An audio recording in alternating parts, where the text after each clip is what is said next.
Passed. Cross-boundary movement of physical currency and bearer negotiable instruments bill. Motion. I propose resolution under the Public Bus Services Ordinance. Members who wish to speak will please press the Request to Speak button. I now call upon the Secretary for Transport and Housing to speak and move the motion. President, I move that a motion under my name and propose pursuant to the Public Bus Services Ordinance, the ordinance as printed on the agenda, be passed. The Chief Executive in Council, in Council, granted a new 10-year franchise to the Kowloon Motor Bus Company 1933 Limited, or KMB, on the 28th of March 2017. The new franchise will commence on the 1st of July 2017.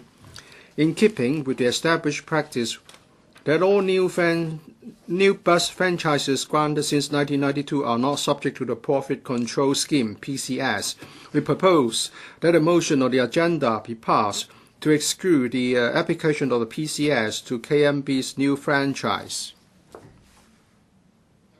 In this regard, I would like to thank the subcommittee formed by the LegCo for scrutinizing the motion. The subcommittee completed its work and had no objection to the motion. Under Section 5(3)(b) of the Ordinance, a franchise shall be subject to the PCS under the Ordinance unless the Legislative Council by resolution excludes the application of the related provisions. Under the PCS, bus fares of a franchise bus company are to be set at a level which allows cost recovery plus a predetermined level of profit. This, in effect, links the level of bus fares directly with the profit level of the franchise. Bus fares would accordingly have to be adjusted according to the predetermined level of profit. In the past, the then LegCo and the community strongly criticized that the PCS would guarantee the franchise bus companies a profit level irrespective of their performance, thereby reducing the operator's incentive to enhance cost effectiveness and reduce expenditure. This, in effect, encouraged the franchised bus companies to overexpand and inflate their asset values.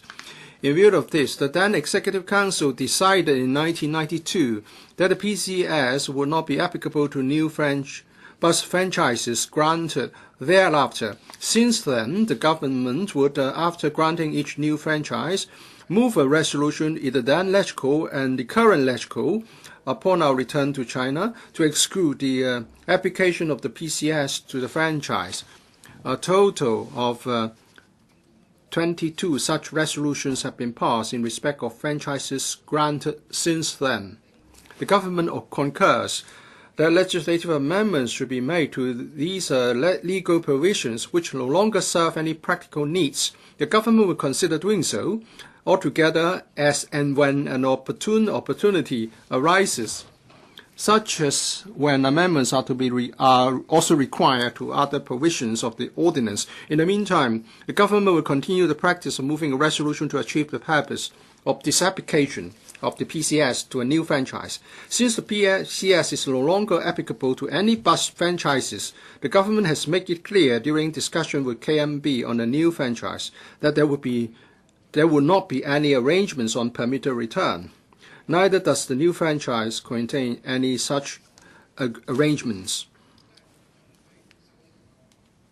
When briefing the LegCo panel on transport on the progress of discussion on the new franchise with KMB some time ago, we stated clearly that should KMB be granted a new franchise, the government would move a resolution in the LegCo to disapply the PCS to the new franchise. President, I move that the motion to disapply sections 27, 28, 29, and 31 of the ordinance to the new franchise of KMB be passed, so as to exclude the application of PCS to that franchise.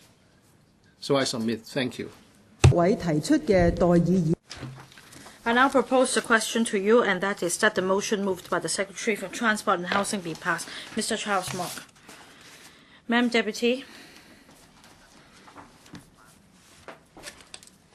As chairman of the subcommittee on the proposed resolution under Section 53B of the Public Bus Services Ordinance, in relation to the resolution, I'd like to report the deliberations of the subcommittee.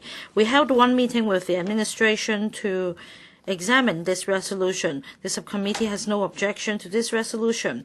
The resolution seeks to allow the exclusion of the application of the profit control scheme set out in sections 27, 28, 29, and 31 of the ordinance to the new 10-year franchise granted by the Chief Executive in Council to the Kowloon Motor Bus Company Limited, commencing on the 1st of July 2017. Section 53B of the current ordinance provides that a franchise shall be subject to the Profit Control Scheme (PCS), except where the LIL by resolution excludes the application of the provisions. The subcommittee has noted that in after June 1992, all new bus franchises granted would not be subject to the PCS. And thereafter, after granting each franchise, the government will move a motion in the LIL to exclude the application of PCS to the franchise. The new KMB franchise does not involve any arrangement of the PCS, and the government has explained clearly to the KMB that there would be no arrangement allowing permitted return. The subcommittee understands that this is technical in nature, and the subcommittee will not object to the resolution. However, the administration should consider amending the ordinance by repealing the provisions concerning the PCS so that the PCS will not apply to a new franchise. The administration explains that the government will consider amending the ordinance by repealing the provisions as and when an opportunity arises. The subcommittee has also taken the opportunity of meeting the administration to propose to the administration to review the fare adjustment arrangement. Some members has invited the administration to consider not allowing the bus company to retain any return that is higher than 9.7%. Some members believe that there is a need for public transport operators to earn a reasonable return so as to sustain service enhancement. According to the administration, a review on the FAA has commenced to explore if there will be any room for improvement regarding individual factors of the current FAA basket, with a view to ensuring that public interest will continue to be best protected and healthy development of bus services can be sustained. The progress of the review will be set out in the final report of the Public Transport Strategy Study. On the other hand, a member has suggested that apart from using the existing arrangement, that is, using 50% of profit about the 9.7% threshold as benefit concessions for customers, bus companies can also consider using part of the profit as bonus payments to be shared with employees. The administration has undertaken to forward this view to the KMB for their consideration.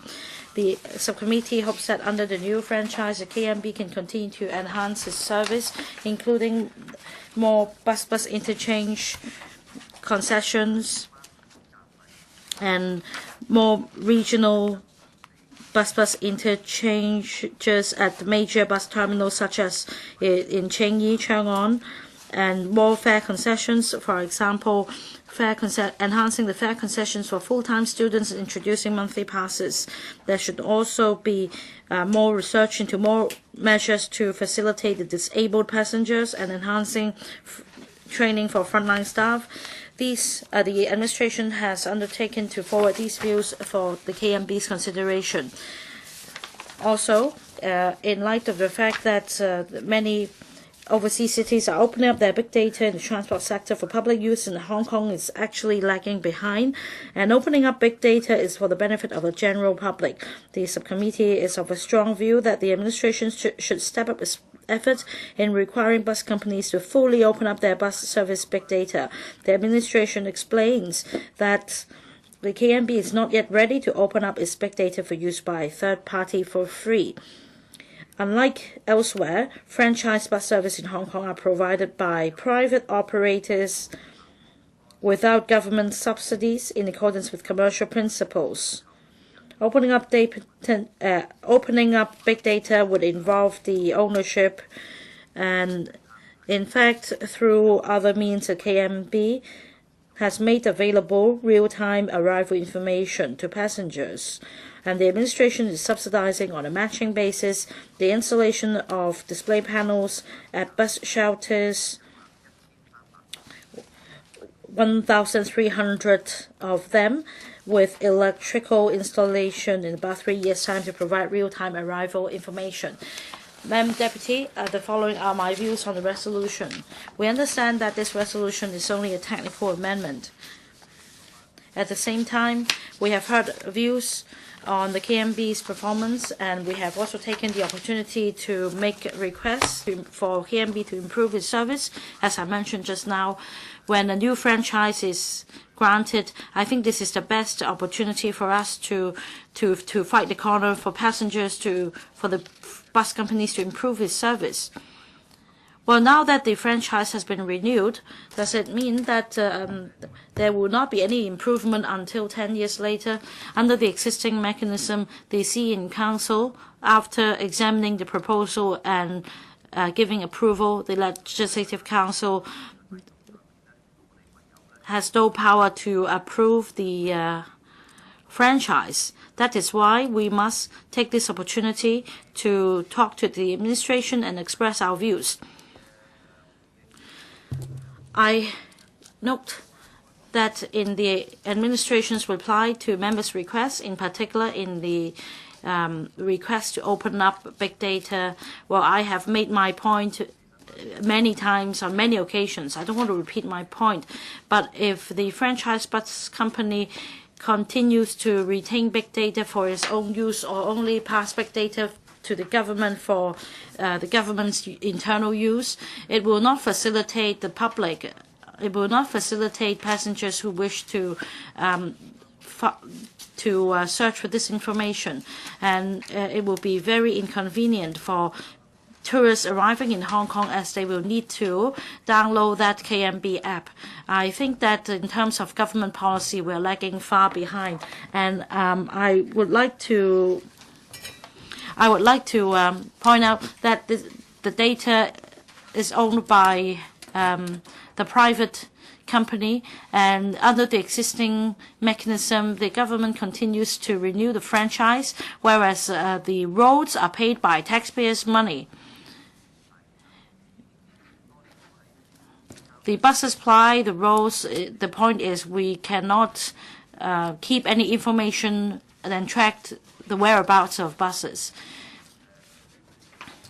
So to say that the data is privately owned, I find this unacceptable. There are also examples in other cities that by legislation, such data can be made available to the public. Why can't we do the same in Hong Kong?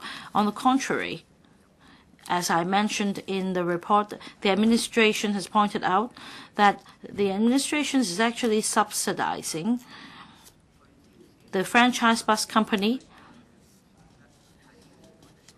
in tens of millions of dollars for installing display panels at bus shelters.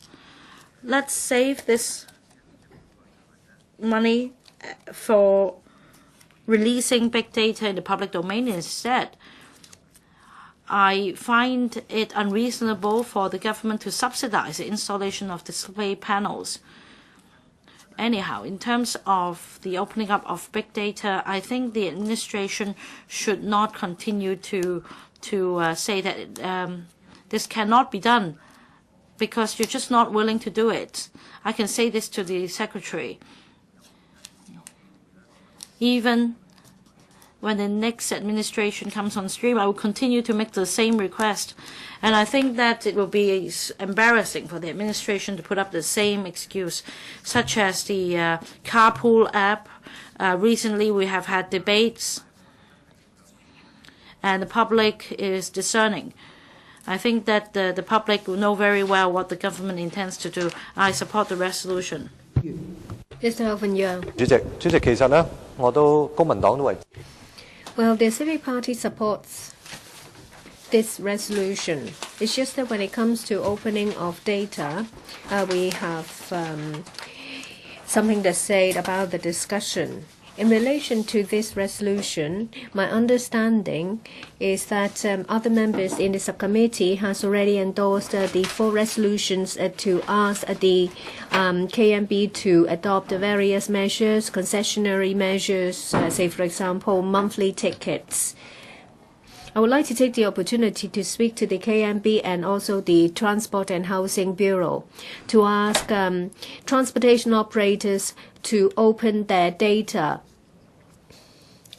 What I'd like to say first is that when it comes to dealing with applications, new applications or renewals from transport operators, the administration should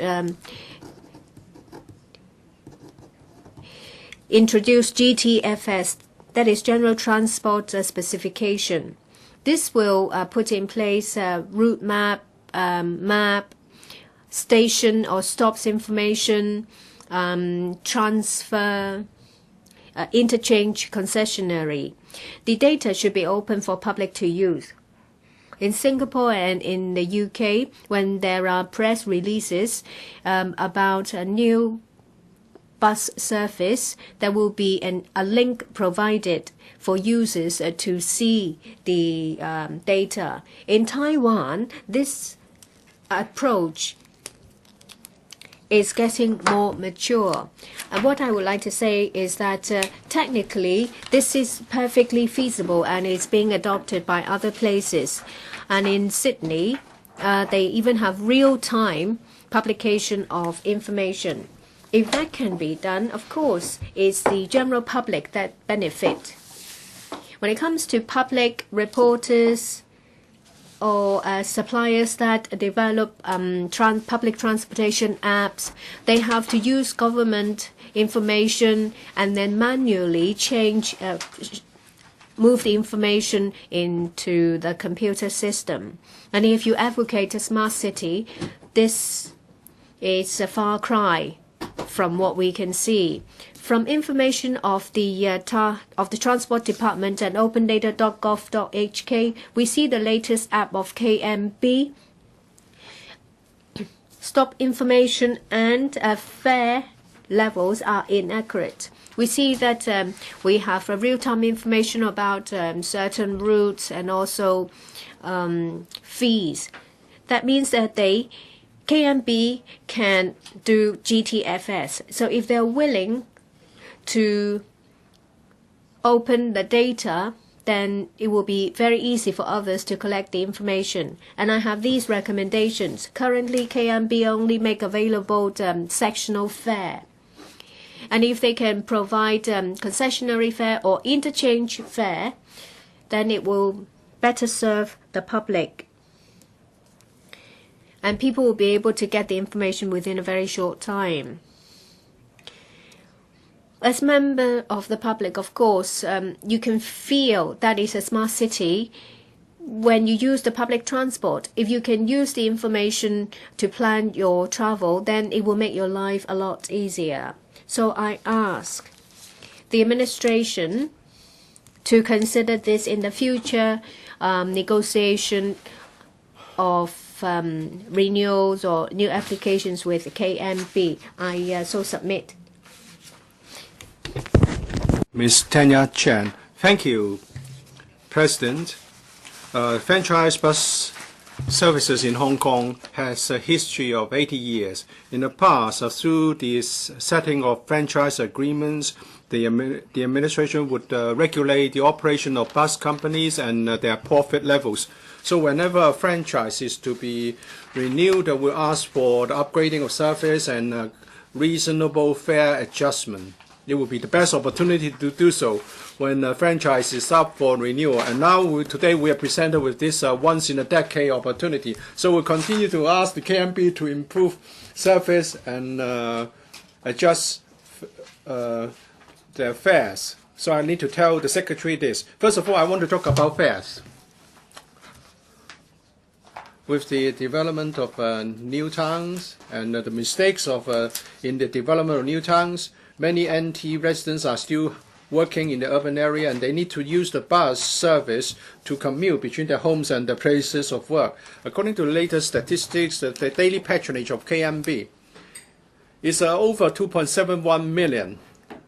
And that is fare changes of KMB will affect more than 1 million people. The KMB has been increasing fares every year, affecting a lot of NT residents. From Tuen Mun to Wan Chai, a single trip would cost you $27–28. A Tuen Mun resident, let's not talk about the traffic jam. If he works for 5 days in the week, he would have to spend on a monthly basis more than $900 on bus fares. If there's a 5% increase, then every month he would have to spend $50 more.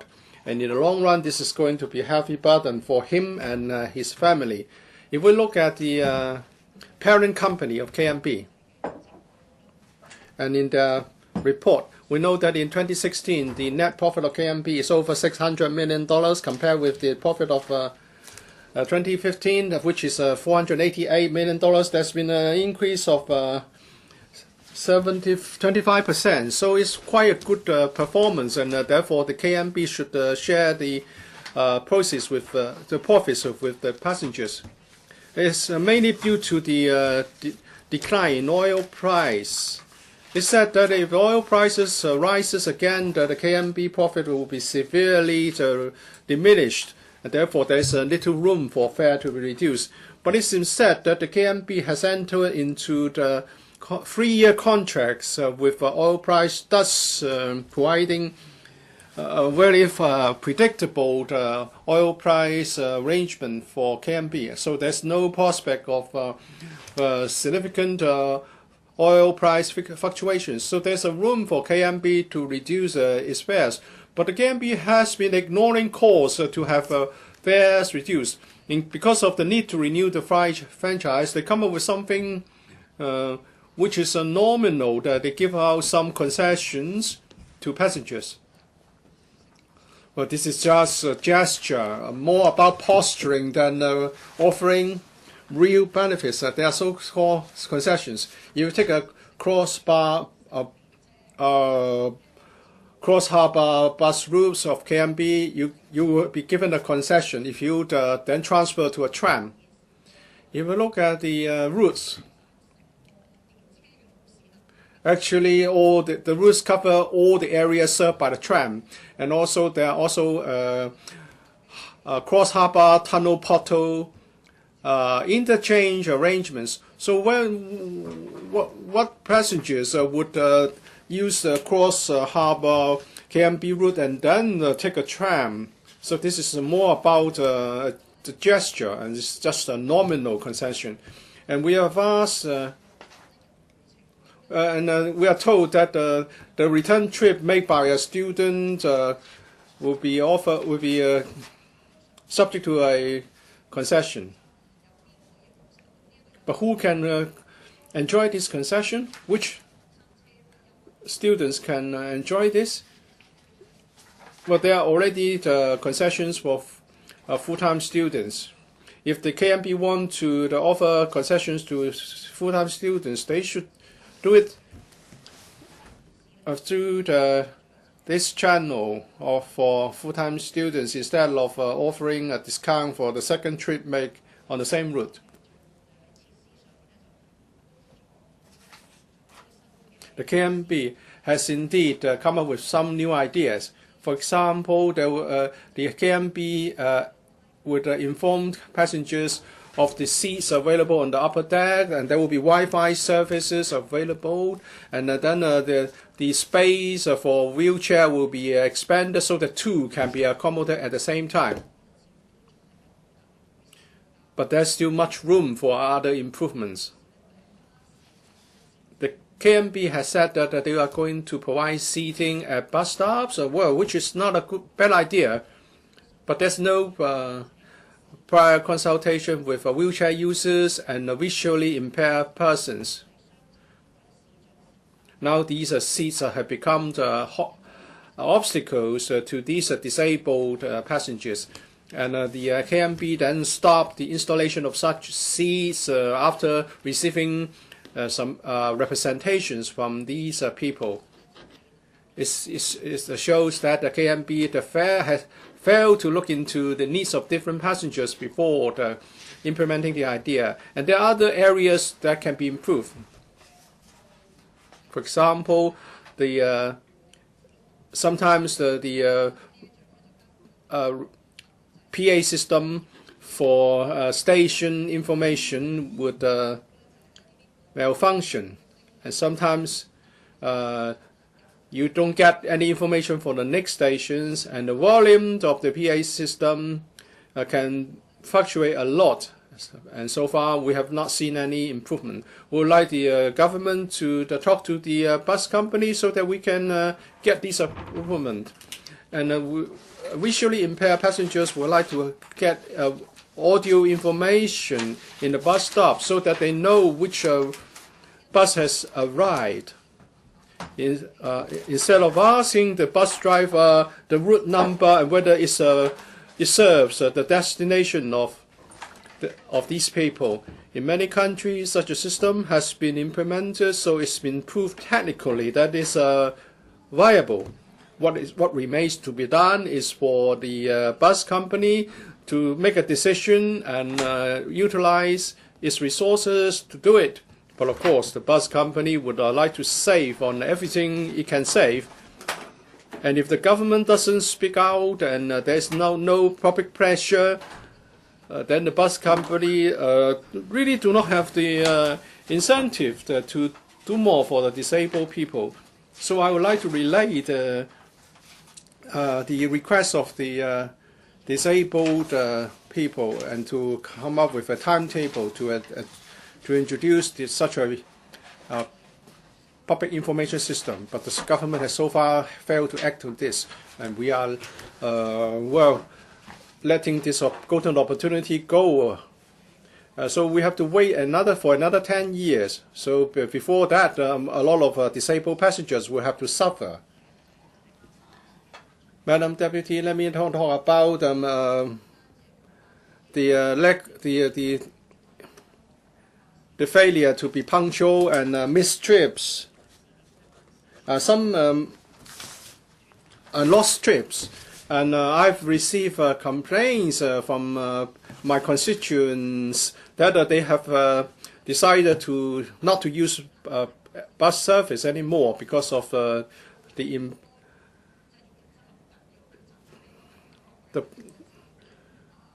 inability to be punctual.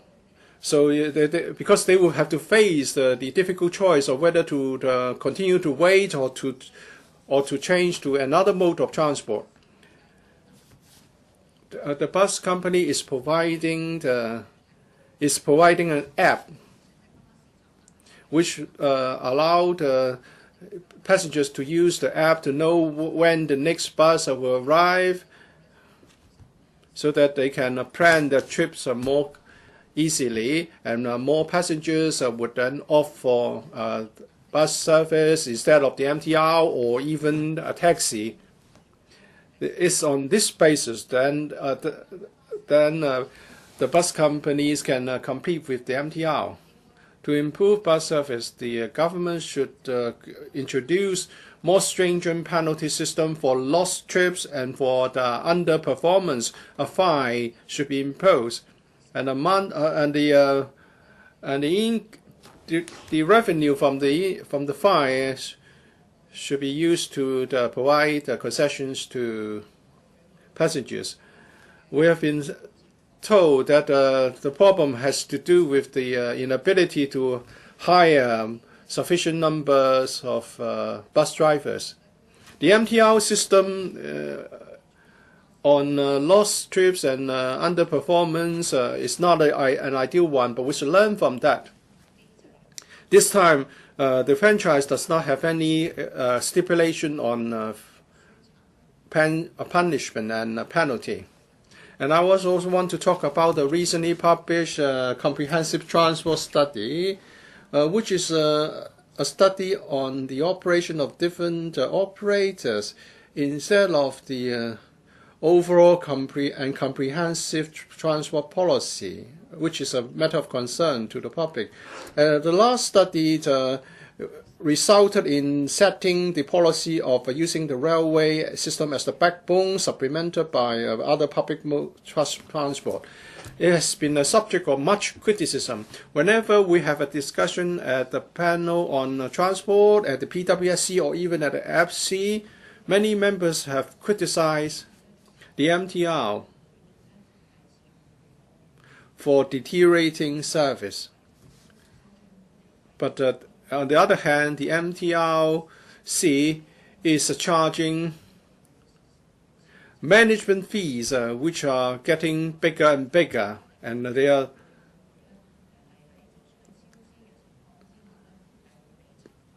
not going to be punished even if the budget is exceeded.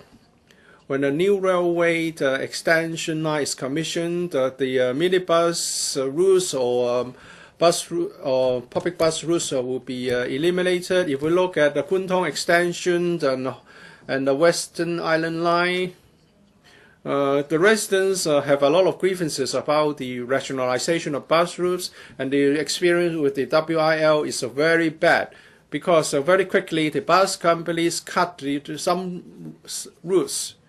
And some residents, after trying the MTR service and come to the conclusion that it's not good for them, that they would be given no choice to revert back to bus service. And some intermediary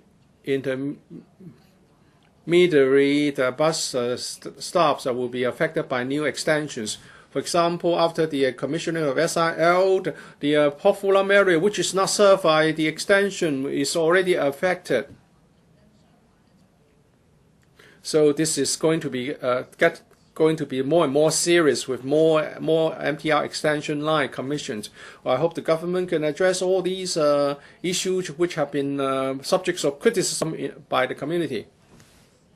Although this is a private business regulated by the government, and the investor should be given a reasonable return. But don't forget that bus service is also a livelihood issue.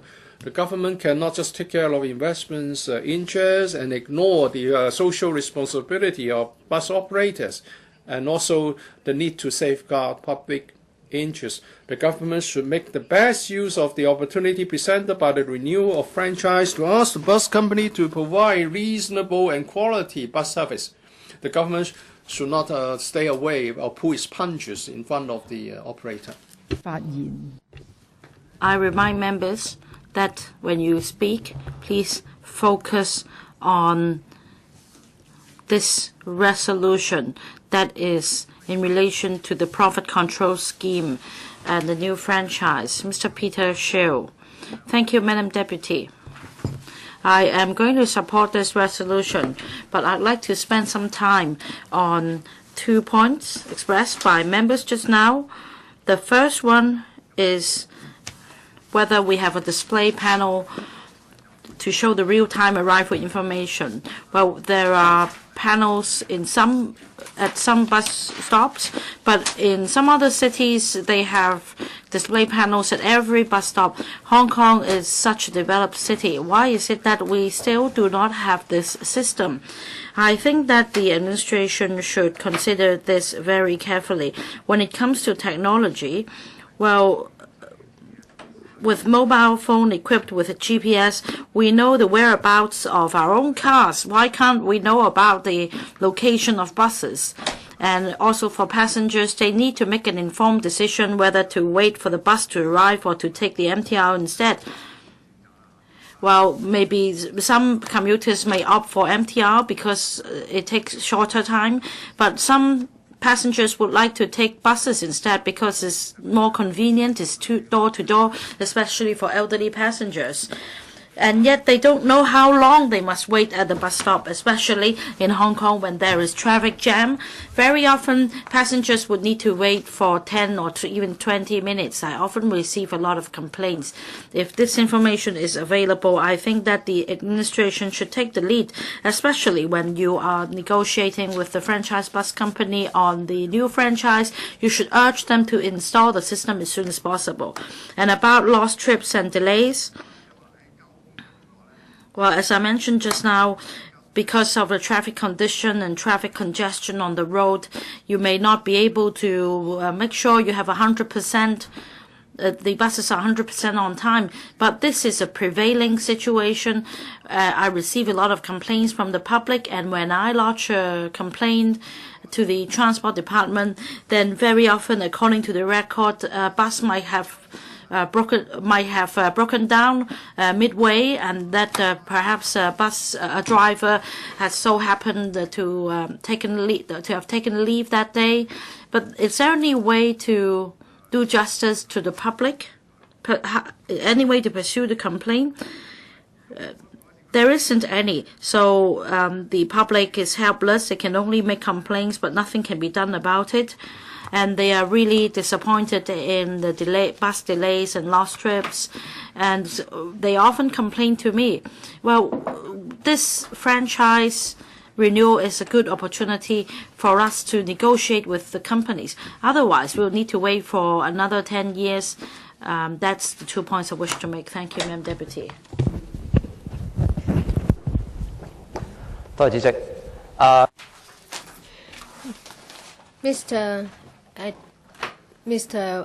Dr. Jiang Chongtai. Thank you, Deputy. When it comes to the discussion of the franchise of bus operators, I would like to talk about safety, operation cost, remuneration of staff members. They are all very much related. I would like to first focus on safety for their staff members. And I would like to illustrate it with a number of incidents. You may recall that in January in Eastern Corridor, bus 681, the driver is over the retirement age, over 60 years old. And from media report, it was said that he had taken some medication. He passed out. As a result, the bus ran into a construction vehicle, resulting in a number of casualties. And I think it gives rise to a number of discussions in a number of ways. When it comes to road safety, well, the use of medication and its prohibition is not clear. There are some restrictions, say for example, some reward bonus system in place. So as a result, drivers don't want to take days off, and they just buy over-the-counter medicine. But would it affect their ability to drive? Would it make them drowsy?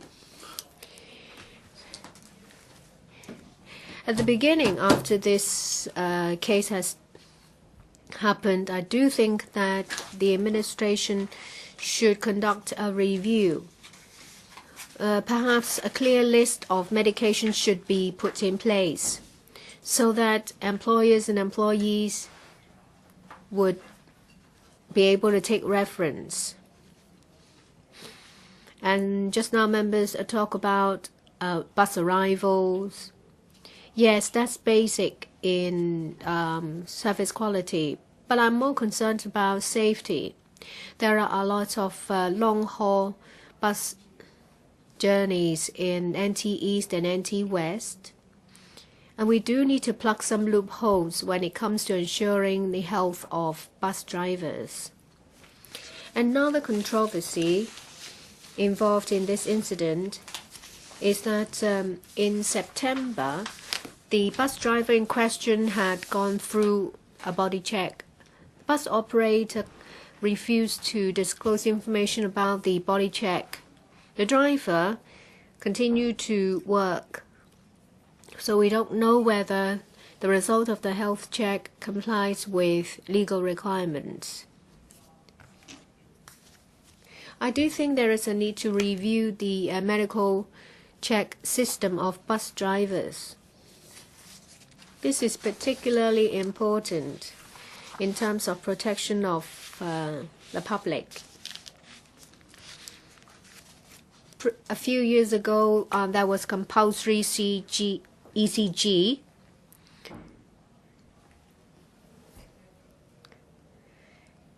For some bus routes, say NT-West, I don't think bus companies have in place any medical check plans. Perhaps you can require bus operators to put in place a more comprehensive physical check or body check system. This will ensure the safety of bus drivers, and this will also reduce cost. 好多嘅討論，當將一樣嘢。Another thing is about remuneration of staff. I just now mentioned about the physical condition of bus drivers, and you may say there may be some hidden illness. I would like to give you some examples. Currently, the retirement age of bus drivers is 60, and a lot of bus drivers, when they have to retire at the age of 60, are recruited again on a part-time basis, paid hourly, to work as bus drivers. This is a huge loophole. Bus drivers themselves are very healthy, and they retire in 60, and then they are exploited because they're paid on an hourly rate till they're 65. And they don't enjoy other fringe benefits, say, for example, a body check. And that's why there is the accident I mentioned involving bus 681. You have been speaking for 5 minutes about staff policy. How is it relevant to this resolution? Please come back to the point. I understand. I ask the Secretary and the Administration to make use of the 職工佢係一個成本。to make use of this, to impose some kind of restrictions using this profit ceiling. Well, bus companies maximize their profit, and that's where the problem lies.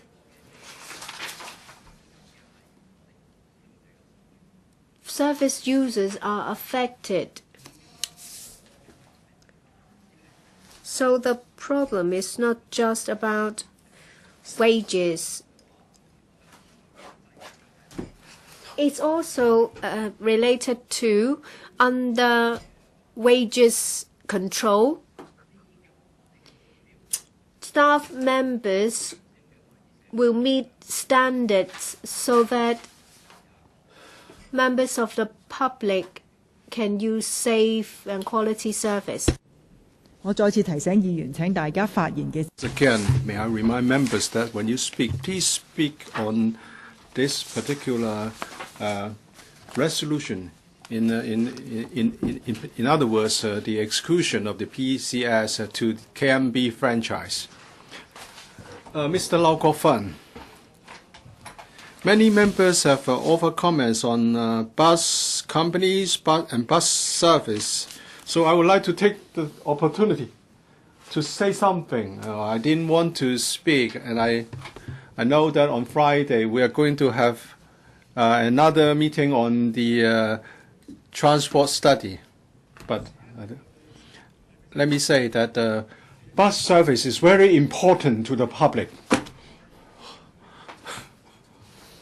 If we look at the government's strategic transport study, it said that MTR has a share of 37%. This share, 37%, is the result of allowing the backbone the railway system to be our backbone. What will happen in 2030? Well, maybe we will be up to a saturation level. It will be up to 40%, thanks to the government's favor. For bus company, they serve 48% of passengers. So about half of our people are using bus services on a daily basis. So whether we're talking about the bus service or the bus franchise agreement, it's going to have a big implication for our livelihood. As I said on the at the panel meeting, in this particular franchise, the bus company should have done a better job. They should improve on the problem of lost trips, and they should come up with more comprehensive student concessions. All students, whether it's the first or second trip, should be offered half-fare concessions. A bus company promised to conduct a review after some time. Just look at this public transport study report. It has to do with a franchise. We're talking about a mode of transport which are used by half of our people every day. So soon the government play a role. Many members will talk about lost trips. This is much criticized, and I've received many complaints. And then when I phone to ask for an answer, sometimes it's due to the sick leave of drivers. But very often the reply would be that road conditions are such that traffic congestions cause lost trips. In this recent public transport study, the government is silent on how to address this problem. Even for the adoption of bus-only lanes, it will be just a trial scheme at Kowloon Road or in Yuen Long. The government should bear in mind that this is used by many passengers, and there should be performance indicators, and there should be more concessions. This is the role, in my view, of the government. And the only new strategy is interchange.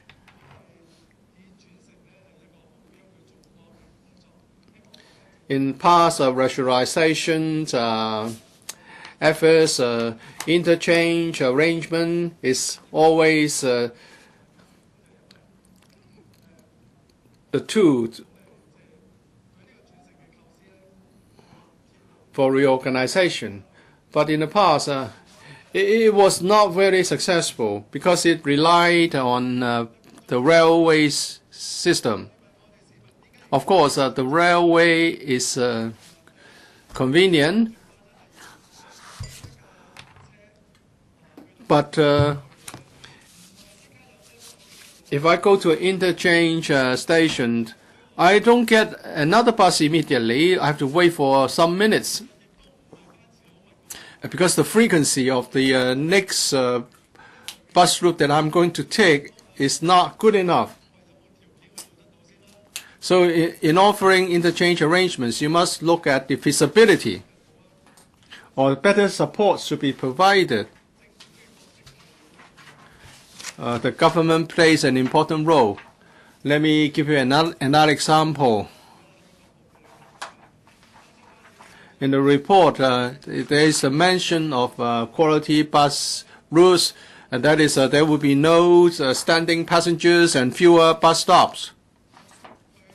If there's no room for standing passengers, then there will be fewer passengers, and the bus fares would increase, or the bus companies are reluctant to offer such services. There must be some incentives provided by the government. For example, the tunnel tolls for the public bus service should be reduced. The government has now taken back the Eastern Harbour Crossing. Next year, they will also take back the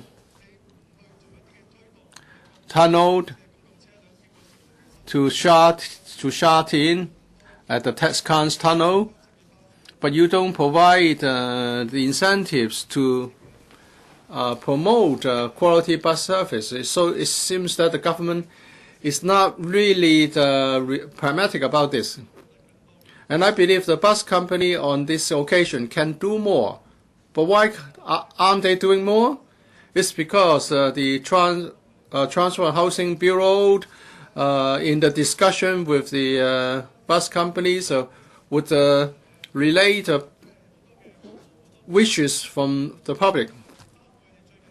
I know that the Bureau has been trying to adopt new measures, and the bus companies have not increased their fares for 3 years now because of the lower oil prices.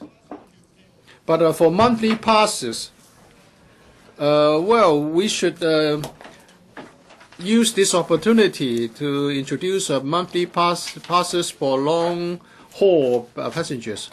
I'm disappointed to learn that under the transport policy of the THB, there are obstacles created by the Bureau to prevent bus companies to introduce monthly passes. I learned about a recent attempt to do it by a bus company, but the Transport and Housing Bureau still try to block it. Mr. Lau, please return to this resolution, and please also point out the relevance of your comments to the current resolution. Would like the Transport and Housing Bureau to fight for the best terms for the public when it has a discussion with the bus companies for franchise agreements. But the government is not acting as a bridge for us. I don't know why they are doing this. Maybe they are concerned about the competition that may be posed to the railways company, and they want the railway to be the prominent provider. Some bus companies are willing to offer concessions, but still the THB would say no. So I would like to take this opportunity to tell the Secretary, please don't try to stop the introduction of monthly passes by the bus companies. I'll be doing more, and I'll be acting. I will be talking to the bus companies to fight for more benefits, and in due course, I will let the public know. I hope the Secretary and your colleagues will tell us when the proposal to have introduced monthly passes have been submitted to you, and when you can make a decision on that, and perhaps we can introduce monthly passes for long-haul routes first. I would like to take this opportunity to express my dissatisfaction at the THB's position. They still want the railway system to be the number one provider, and they're still trying to prevent the introduction of concessions such as monthly passes.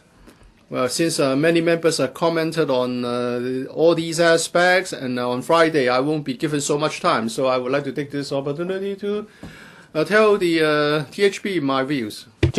So Kai Ming, thank you, Madam Deputy.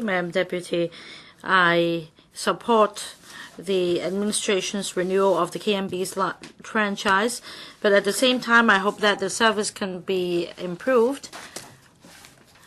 We want the KMB fares to be competitive with the MTR so that there is a level playing field for both the bus company and the MTRCL so that we have healthy competition in the public transport sector.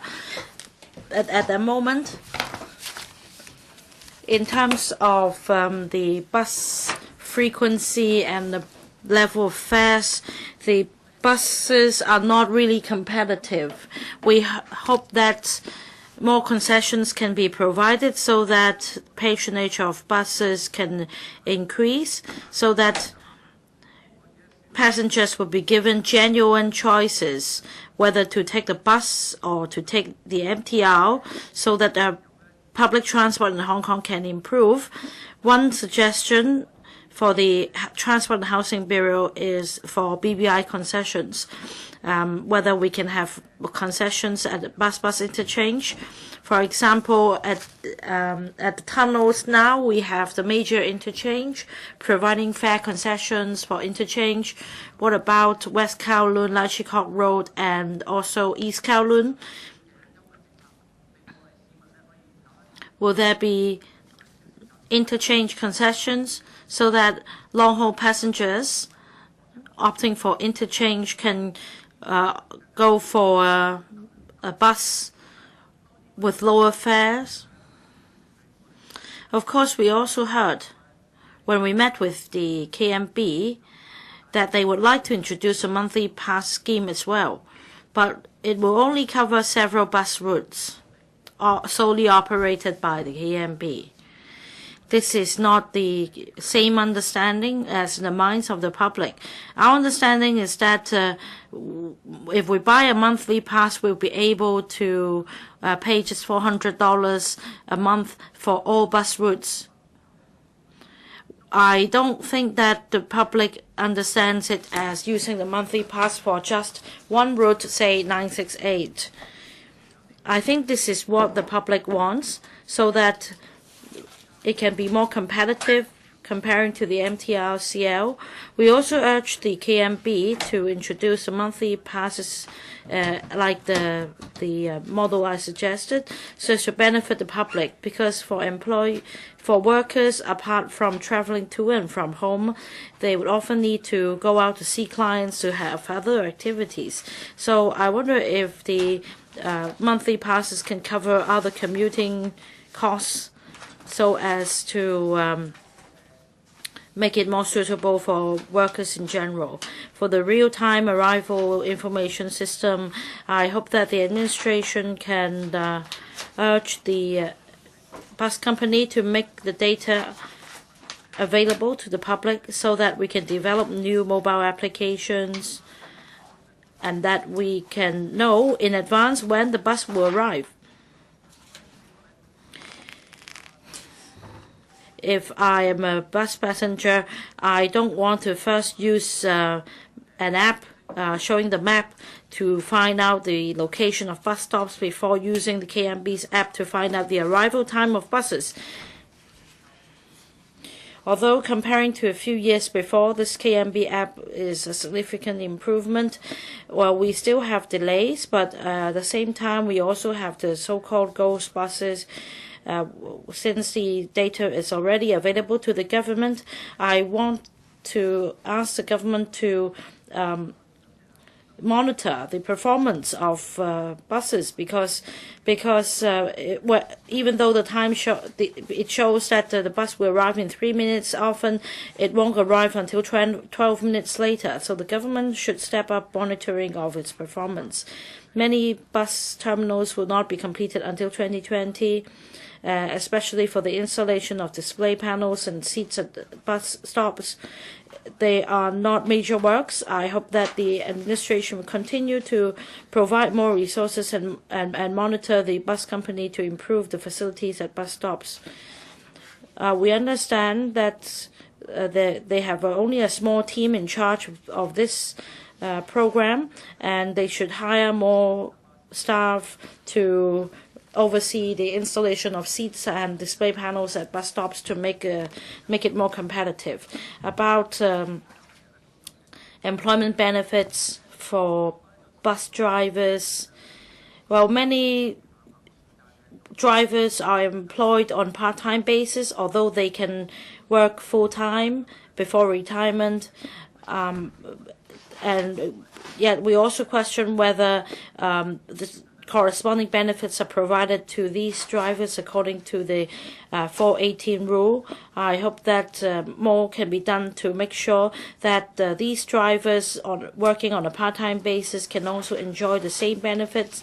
And I hope that at the bus terminals there will be washrooms and also rest lounges for use by drivers so that they can take a rest, and this will ensure safety of passengers. And under the fare adjustment arrangement, I want to know whether we can set up a fare stabilization fund so that the KMB fares can be stabilized through the system. Shall a fare hike be necessary to avoid escalation of transportation costs? About this holding company, I want to know whether the other projects under the holding company would also come under the same books when the fare hike application is considered.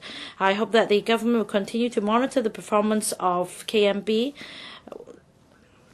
so that it can compete with the MTR to benefit the public. Does any other member wish to speak? Dr. Fernando Zhang. Thank you. Mr. President, well, this is a proposed resolution to renew the franchise of the KMB. On behalf of the general public, the administration allows this bus operator to continue its business. Well, there is monopoly. So what you need to look into, first of all, is whether there are inadequacies in the services provided and whether there is any room for improvement. Over the years, we are concerned about a number of things over the KMB and, for that matter, over other operators. For those who are mobility impaired, do they get the services they need? In the past, when we asked for transportation concessionary fares for elderly people and persons with disability, the administration commissioned the Hong Kong University to conduct a survey to find out what PWDs usually use, buses or train service. And they found that PWDs prefer buses because it's a point-to-point service. And because of the point-to-point service, they don't have to walk for too long. So please do not neglect the importance of bus service for people who are mobility impaired, even though we have a wider coverage of train service. We do see that there has been improvements, but it's done at a snail's pace. Replacement of low platform buses follows the phasing out of old buses. So they wait till one reaches the end of its lifespan before it's replaced. So we have to wait for next year before the fleet is completely replaced. Apart from low platform buses, there are also other needs of PWDs. I'm not going to repeat what other members have said. Opening of big data.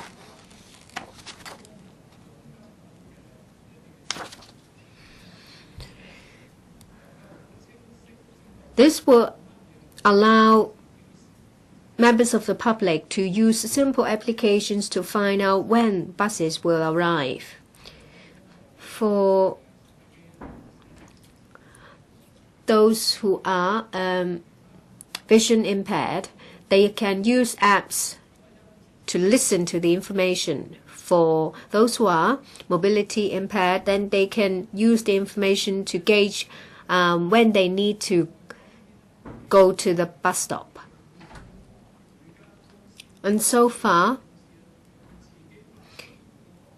the administration allows each operator to develop their own apps. Some are better done than others.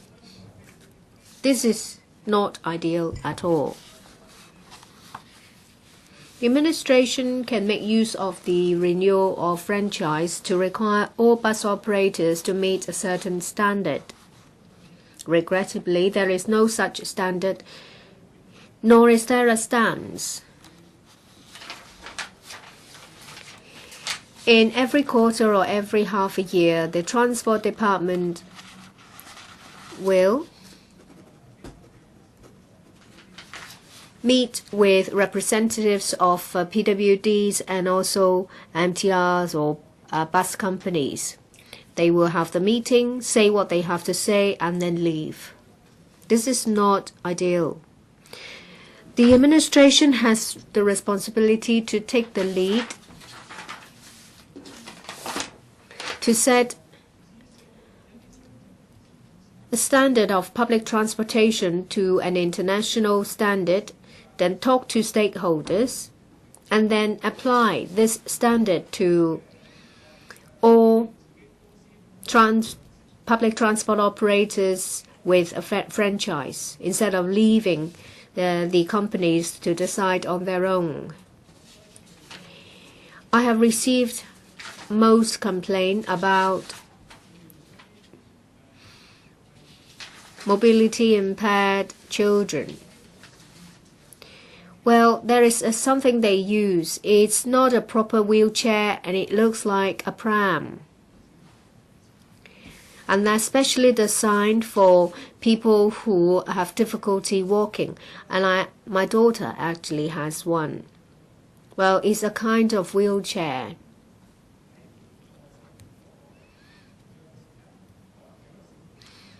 The person with disability may be a child or someone who looks like a child. Bus drivers usually require the parent to fold the wheelchair up. That is ridiculous, because for some PWDs, their wheelchair is specially designed to support their body. So they can't leave the wheelchair without very good reasons. I've received so many complaints in this regard that I can't handle them all. Should the administration raise this issue with bus operators at the time when they discuss about renewal of franchise? People who are blind, they say that when there is a change of route, they don't have any ways to find out. Sometimes bus operators may use their own apps to notify the public, but not all of them do that. And for people who are deaf, they may not have a smartphone. For those who are older, they may not know how to use it. And when they go to the bus stop, they see that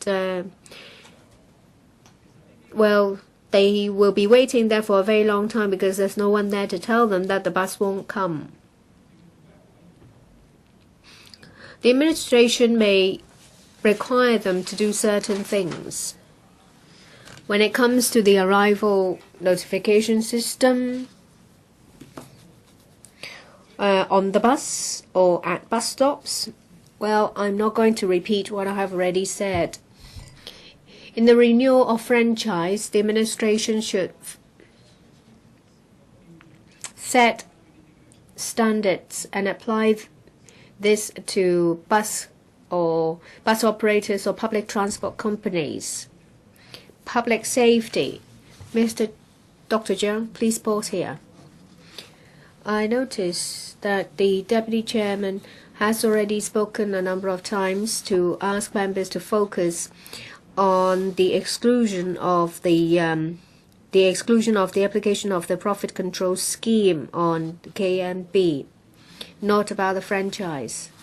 Well, this resolution is to seek approval to exclude the application of the profit control scheme, not other issues. I understand. I'm just getting there. Well, because the profit control scheme does not apply to KMB, so we have to talk about the extension of franchise for another 10 years. We have to consider the services they have provided in the last decade. Well, renewal of the franchise has been endorsed by the CE in Council. This is in relation to the exclusion of the application of the profit control scheme on the franchise granted to the KMB is a very narrow scope. Yes, it's related to KMB's profit. When they offer safer service and a better environment or terms to their or treatment to their staff members, then they may reduce their profit as a result.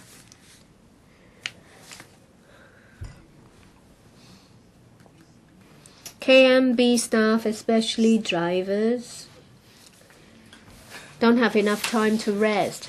Last year, an organization conducted a survey, and it is found that 97% of drivers work overtime. Over 75% of drivers work 50 to 60 hours a week. Well, the transport department promulgates a guideline about rest and meal break of bus drivers.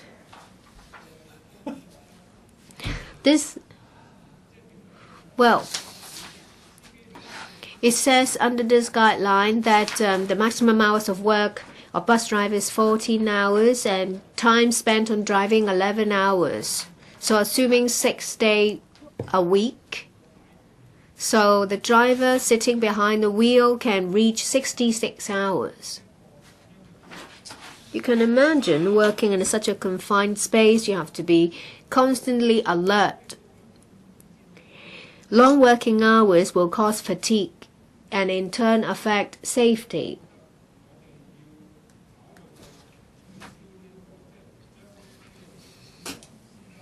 So, the exclusion of the application of the profit control scheme in the franchise of the KMB should take this into account.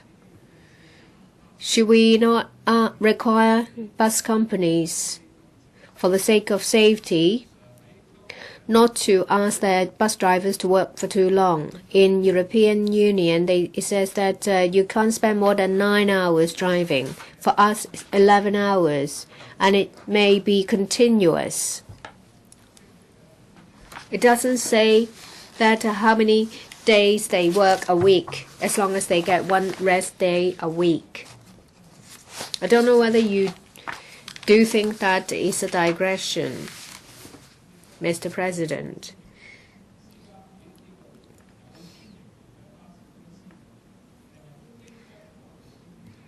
Well, should this be applied to companies not covered by a franchise?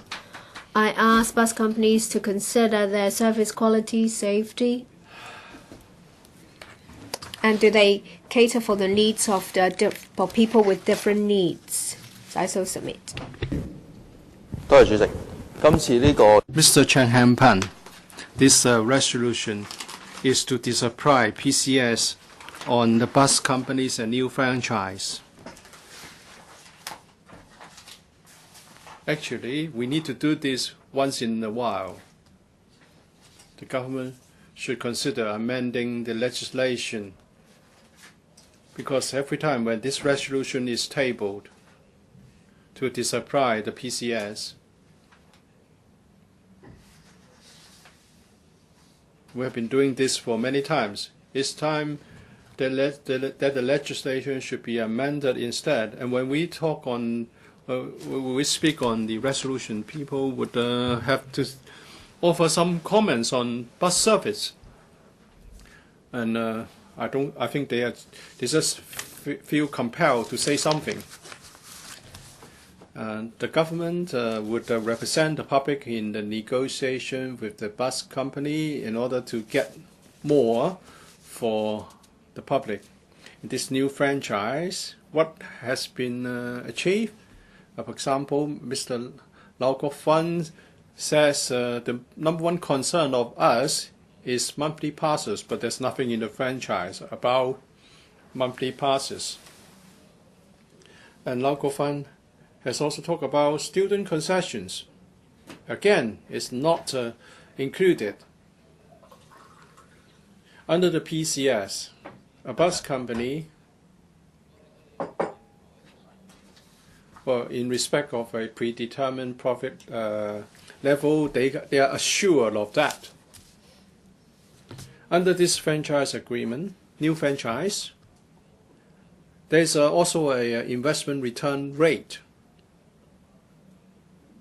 and they can share the profits with the public. That's 9.7%. In the latest public transport study, there's a suggestion that the 9.7% can be further adjusted downwards. This is sort of a profit guarantee. Or guarantee, it's just like a profit control scheme. I hope the government will not would bear in mind that bus companies rarely achieve this profit rate of 9.7%. The oil prices have dropped recently. We hope that the savings can be shared with the public. Although the MTR is very popular, but people may opt for bus services because it's a point-to-point service, and they will be able to get a seat. So maintaining a quality bus service is important to the general public. Although the public transport is railway-based, still the bus operators get a 30% share of patronage. And I hope the government should consider the public aspiration to have a quality bus service in entering the new franchise. And you now suggest that the 9.7% profit return rate can be adjusted downwards, but very rarely would the best operators be able to achieve that. We should change our strategy. We should talk to the bus companies for the offering of monthly passes and comprehensive student concessions. Student concessions should not be restricted to the second trip of the day. And you know that many people would like to have monthly passes and other concessions. By offering monthly passes, bus companies can be more competitive, and they can continually improve the service. The bus company is going to invest in a new fleet, which is very good. This is what we want to see: continual improvement of service. Of course, there are still a lot of other areas for which improvement should be made. We have been concentrating too much, in my view, on the railway system. If this resolution is passed by supplying the PCS, we should do more to assist the bus operators to improve their operations. If they make a profit, they should offer some concessions. People need more choices and quality service. This resolution this motion is not controversial. So I am in support of the motion. 主席，我都係。 Dr. Guokaki, I speak to support the government's resolution to set aside the profit control scheme or to supply the profit control scheme. I think that nowadays it is not practicable to set such a high rate of return for the PCS. Well, this year the bus company makes a profit of $800 million. But I think that this may just be a one-off incident when costs increase, including fuel costs. The bus company will be able to ask the government for a fair hike. If it is the government's long-term policy to maintain the patronage of railways at the existing level, in terms of development of buses and other modes of public transport, there is potential. If we look at the profit of the franchise bus companies, especially for the KMB, I think that the major income doesn't come from operation of buses itself, but on properties related.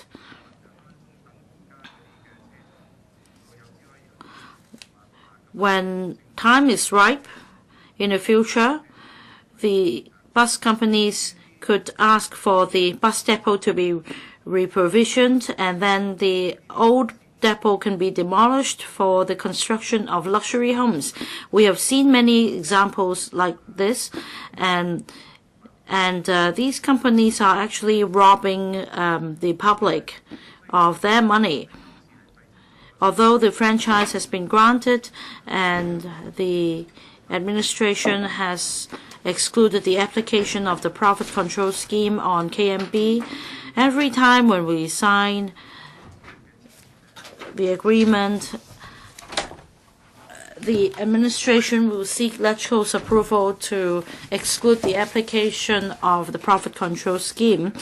But I think instead the administration should come up with new ways to resolve the issue, because first of all, the threshold is too high. Although it is mentioned in the recent public transport strategy study that the threshold may be lowered, I'm not confident. You may recall that for the two power companies, the administration had steadfastly maintained the rate of return at 6 to 8%, and yet the administration kowtowed to them, and very likely on this occasion of the in relation to the profit control scheme for franchise bus companies, the rich and powerful may exert their influence so that the administration will succumb to their pressure.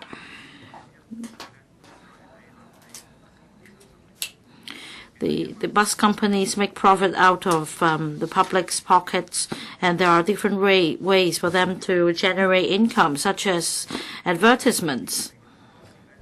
And very often, the profit so generated is not shared with passengers. So I think that apart from imposing a cap on the rate of return, it should also be pegged to the performance of KMB. For example, as far as the MTR is concerned, we do not accept the administration's proposal to lower the rate of return because under the mechanism it's very difficult to trigger the penalty system. Well, let's take buses as an example. If the lost trip problem is serious, can we further reduce the permitted rate of return? Or say if we conduct a survey and find that the performance is not up to standard, then is there a way to cut his profit?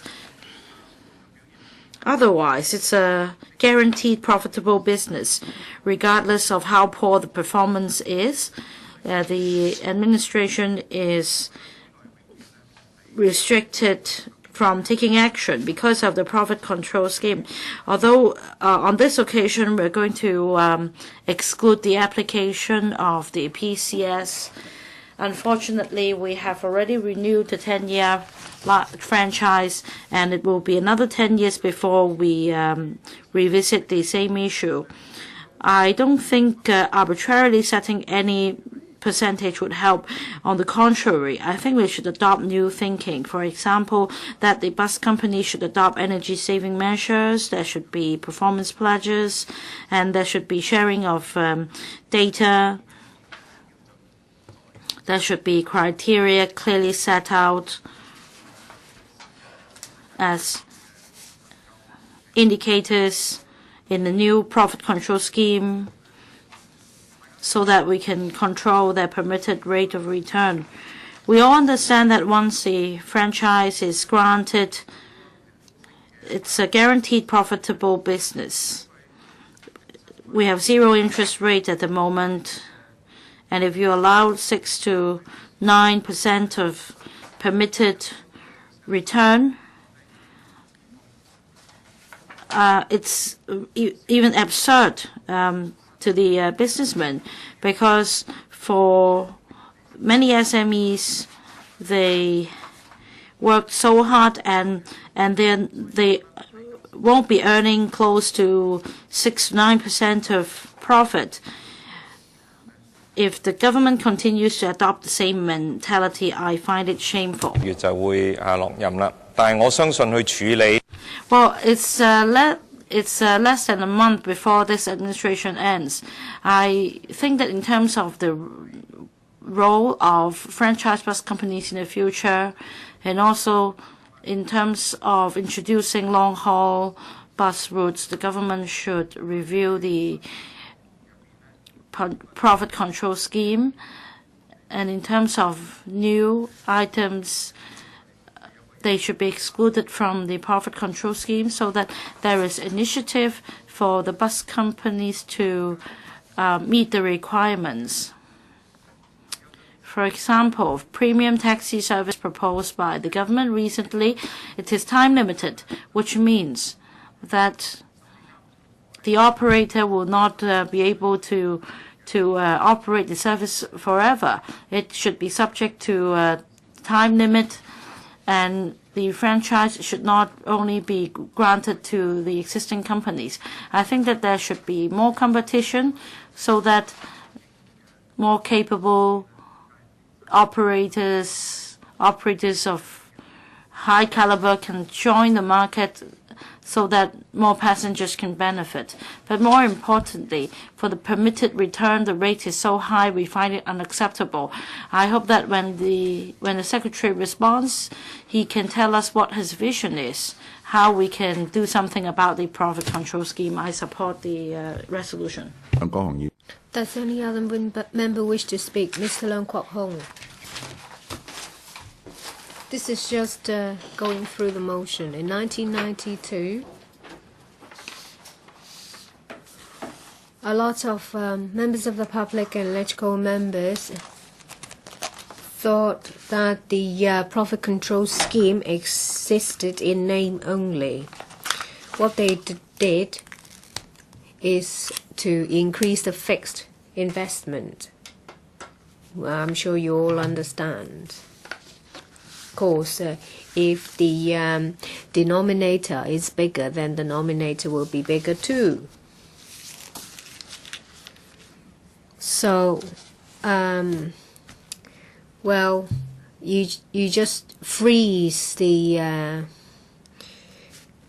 profit control scheme for another 10 years by way of the franchise.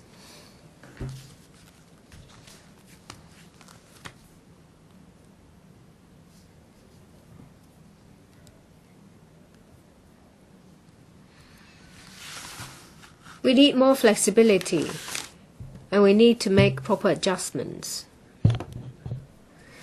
Well, whether it is the profit control scheme or the permitted profit scheme, I think it's down to franchise. There are 3 bus operators. KNB is the main one, they are too big to fall. You can't do without them. And if they say, I won't provide services anymore because the permitted profit is too small, then you will have to beg them to continue.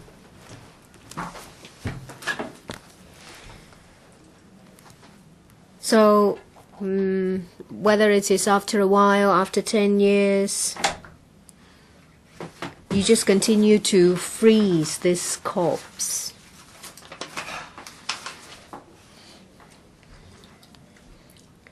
This is a problem.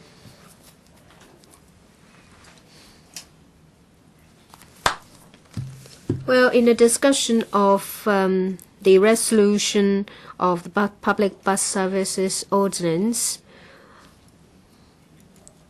well, we can't live without this bus company. It is not a public service. It's a private company. That is right. Before we have the MTR Corporation, that was the KCR. I do believe that in the old days, the bus company had monopoly, and if a bus company fails, then people would get into trouble. A lot of workers back in those days took the bus to go to work. Well, you can see it's like what is like nowadays in Admiralty. So without the service, Hong Kong will ground to a halt. And if we use railway service as our backbone, say 1997, 1979, when MTR was commissioned,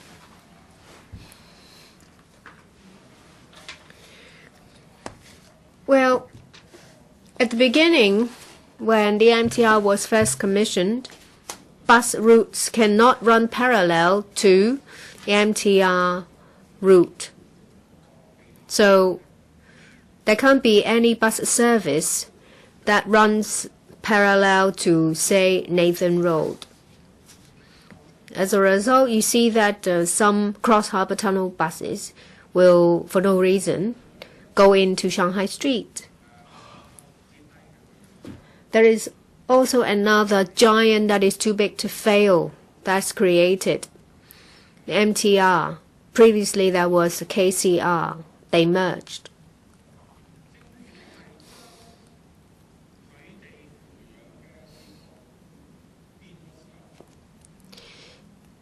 They nurture the railway company, and then it turned private. MTRCL annexed the KCR, which is fully owned by the government. Mr. Leung Kwok Hong, the scope of this debate is very narrow. It is in relation to the new franchise and the exclusion of the application of the profit control scheme. You don't have to say too much. That is irrelevant, and don't give me history. Okay, I understand. I won't talk about history, but without talking about history, no one knows what I am talking about.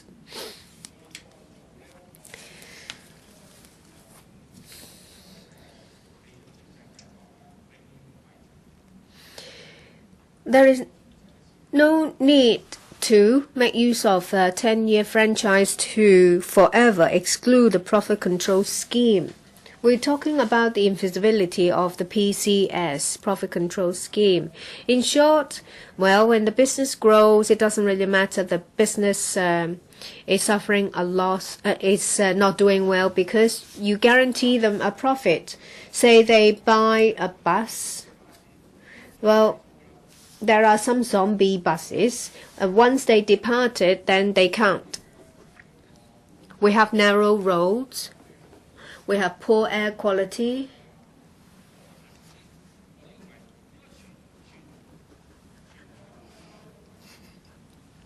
I think we should take a territory-wide perspective.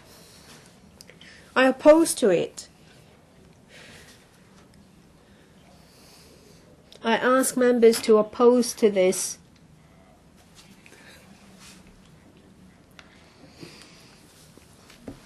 I ask members to oppose to this proposed resolution to exclude the application of the PCS to the new franchise of the KMB. But they make a profit of $800 million. They said that it's a small profit. No. As you know, President, you are a businessman. You know that as long as you can make a profit, it's never a small profit. They said that, well, they suffer because MTR has taken some profit from them. If we do not endorse this resolution, we have an opportunity to take an overview of our transport policy. Just now, someone from DAB, who was it? Ben Chan and also Edward Lau.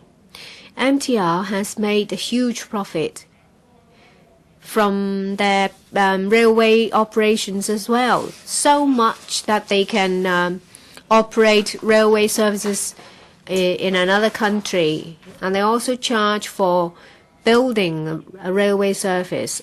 It's a money spinner.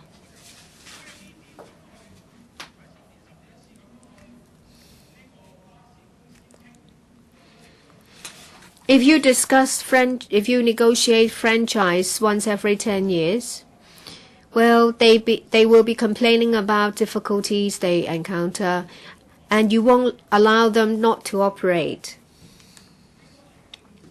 And I do think that bus network should be provided by the government. It should be nationalized.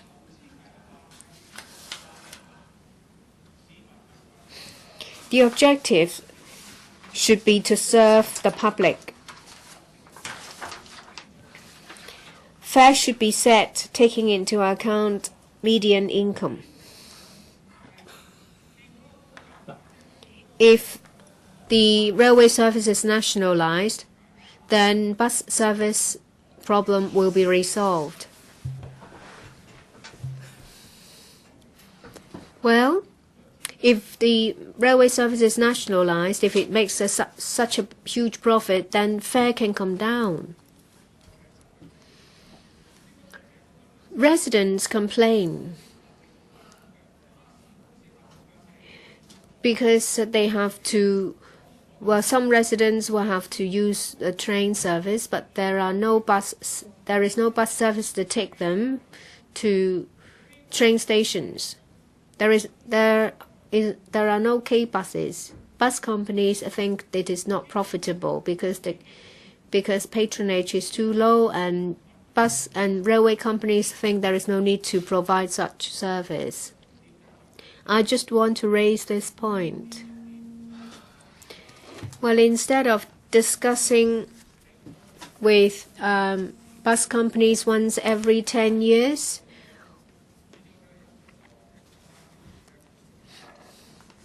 well, I do understand that KMB is very good in lobbying. They will say that they have a hard time because of railway services. Well, if the government buys back 20% of MTR shares to nationalize it, we'll be able to resolve the problem we face today. We say to the bus company, if you think operating the bus business is so difficult, sell it to the government. From 1992, you have to negotiate with the KMB once every 10 years. They keep saying that, well, the operating environment is difficult. They have to suffer high oil prices. If we buy it back, then that means it's public service owned by Hong Kong. Then the monthly pass mentioned by Ben Chan, Edward Lau, that can can materialize.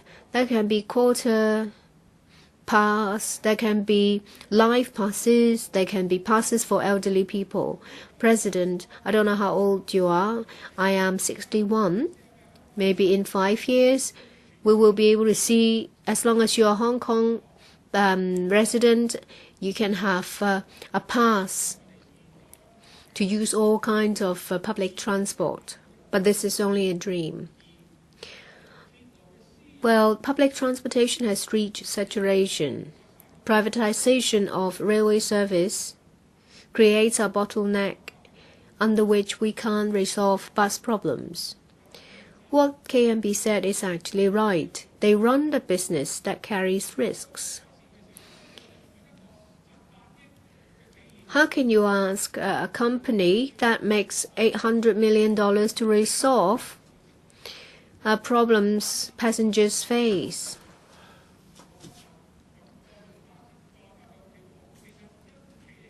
It's a game of chess. If we hold on to old ways, you say that, well, it's done, you have to take it, then I oppose to it. If we do not endorse the resolution, there will be a political crisis, a management crisis. KMB will have to close. Then there is this problem. Someone else will have to do it. Then it has to be taken up by rail services. Well, when CMB closed down, it was taken up by City Bus. There has been many change of hand when it comes to bus companies. We're talking about mega companies.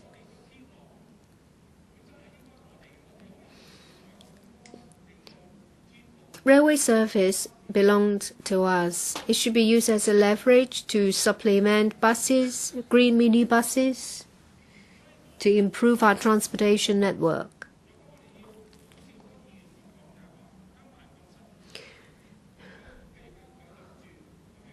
A lot of members have said Hong Kong people have a hard time. Say half of the median income, say 17,500. For someone who use 7 or 8% of his income to buy a ticket, then they don't have to worry. Say, for example, you give the children 2%. The 2% they can buy a ticket for their children. That itself is welfare. This will improve people's living standard. This will also allay pressure faced by less competitive enterprises. Well, if there is profit guarantee and the government underwrites any possible losses and is in the hands of a private company, how can you ask someone who's making $800 million to help another organization that makes a huge profit? I oppose to this proposed resolution. Does any other member wish to speak? I now ask the Secretary for Transport and Housing to reply. Thereafter, the debate will come to a close. President, as you and your deputy have mentioned, that the subject of this motion is to, in respect of the Public Bus Services Ordinance, disapply the profit control scheme to the new KMB franchise. As Mr. Charles Moore has said, this is a technical motion and nothing more than that. Of course, some members would like to take the opportunity to offer views in other areas.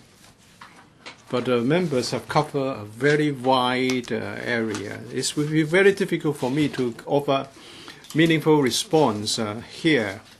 Mr. Leung Kok Hong asked, why don't we keep the PCS so as to provide the catalyst for more the major changes. I hope our community should be careful about this. Have we thought through this matter today? If we oppose the motion, would the service be improved tomorrow?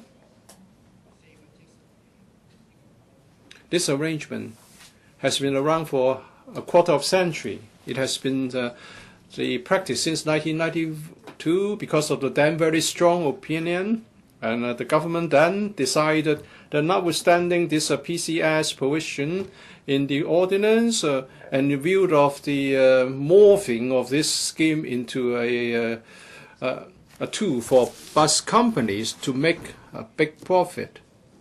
Should we now then, without careful consideration, want to keep the PCS? If so, we need to decide the contents of a PCS. And would by doing so, everything would be fine? Well, maybe Mr. Leung is just asking us to think out of the box. But of course, certainly we can certainly be more creative. I have heard the speeches. Some of the comments have a common thread, but there are differences in opinion.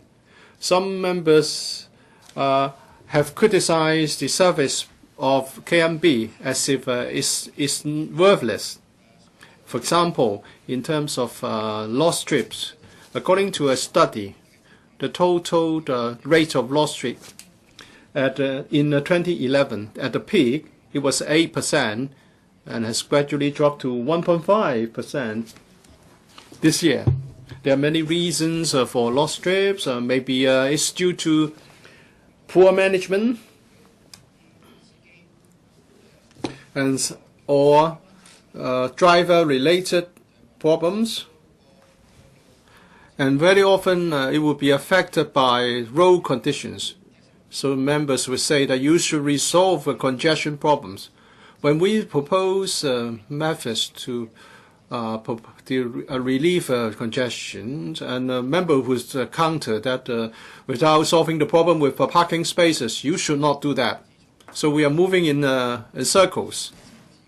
Since the 1999 Comprehensive Transport Studies number 3, we have been advocating the public transport as the foundation, and the railway is the backbone. We are not saying that the railway should be the only or the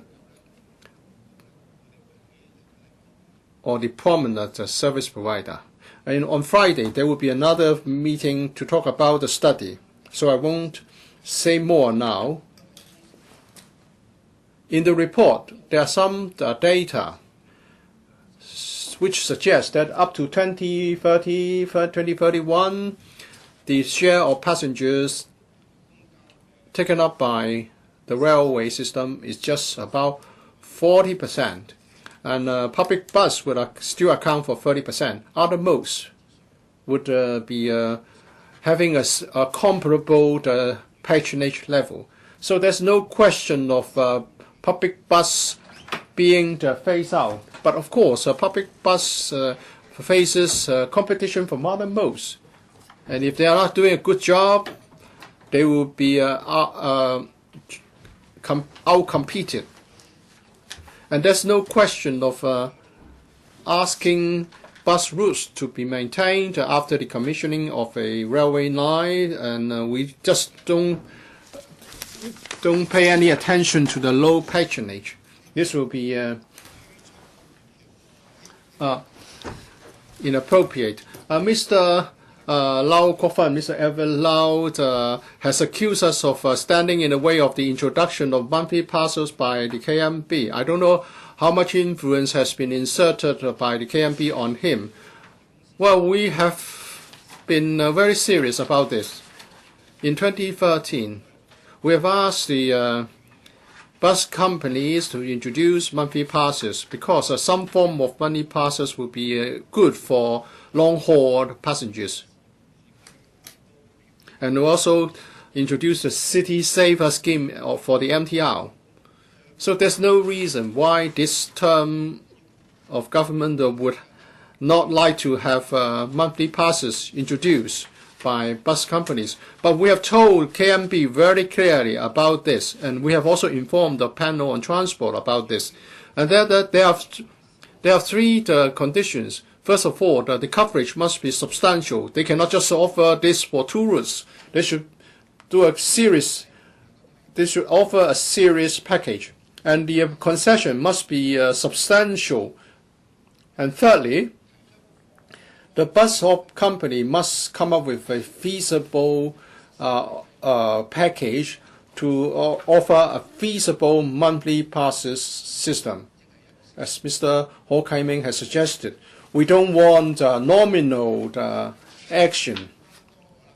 And they cannot tell us that because of the introduction of monthly passes, they need to increase their fares. If that's the case, is this going to benefit passengers who are not going to benefit from monthly passes? So we are not trying to stand in the way. If the bus company can fulfill these 3 conditions and they offer a reasonable package, we support it. At this point, up to this point, the bus company and KMB are still looking into this issue. They haven't presented any formal proposal to my bureau for agreement. So I hope Mr. Lau Kok-fan will not be harboring under the illusion that the bureau or the transport department are standing in the way of the introduction of monthly passes.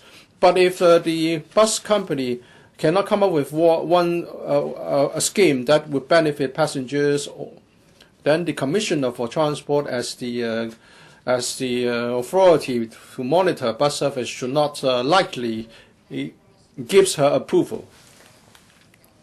Many members have talked about bus service and even public transport issues. I hope for public transport we would wait until we have the meeting on Friday for a more thorough discussion.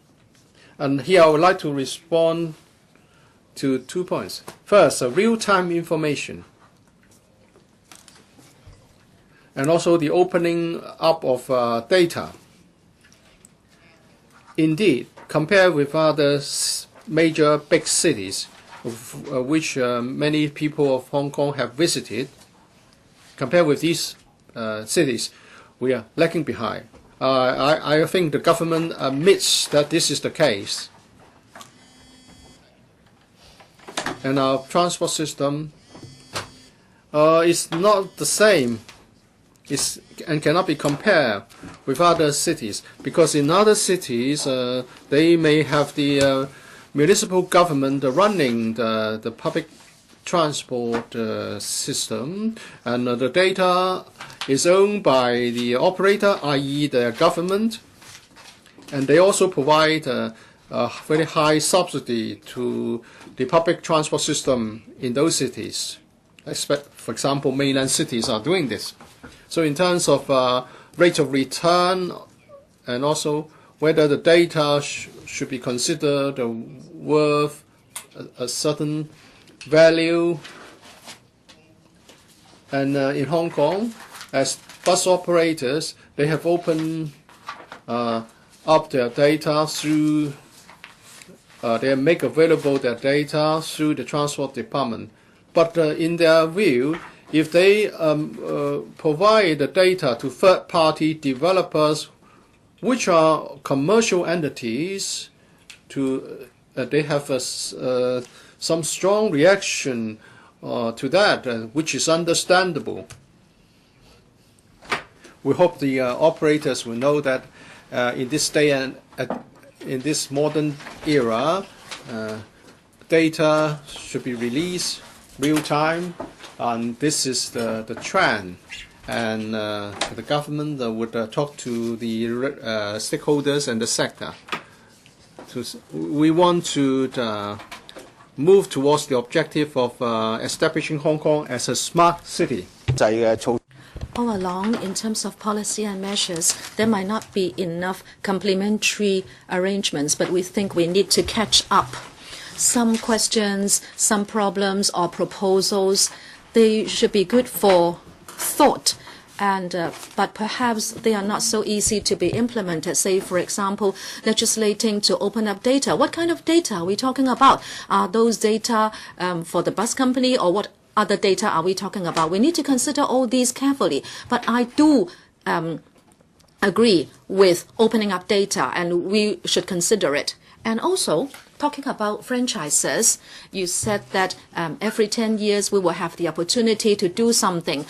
Actually, the government and the riders of public transport are on the same side. But I hope you will understand that not everything is written into the franchise as hard and fast conditions. That was not the case. That will not be the case. Some are conditions in the franchises, but some are taken up during the process of negotiating the franchise, and they are in the form of promises or undertakings, maybe in written form by the operators. Sometimes some of these conditions have been agreed upon and are supported by the community in previous franchise negotiations. These are the concessions. For example, some members said that it is not enough to provide the present whole-day school or students' concession in terms of long-haul journeys. Now, this was also mooted in the present franchise negotiation to see whether more can be done. At the transport panel, the administration has promised, and the KMB agreed, that after half a year's implementation of the scheme, there will be a review. And the same goes for monthly tickets. Therefore, it is not that if there is nothing written into the franchise, it means there will be no follow-up on an issue. Therefore, whether it is fair concession, monthly tickets, or opening up data, etc., the administration and the franchise operator will continue to follow up on these issues. President, since the motion today is not about KMB or franchise bus services or public transport services as such, I will not say more, so I speak. And I put the question to you that the motion moved by the Secretary for Transport and Housing be passed. Will those in favour please raise their hands? Those against please raise their hands. I think the question is agreed by a majority of the members present. I declare the motion passed. Motions. 5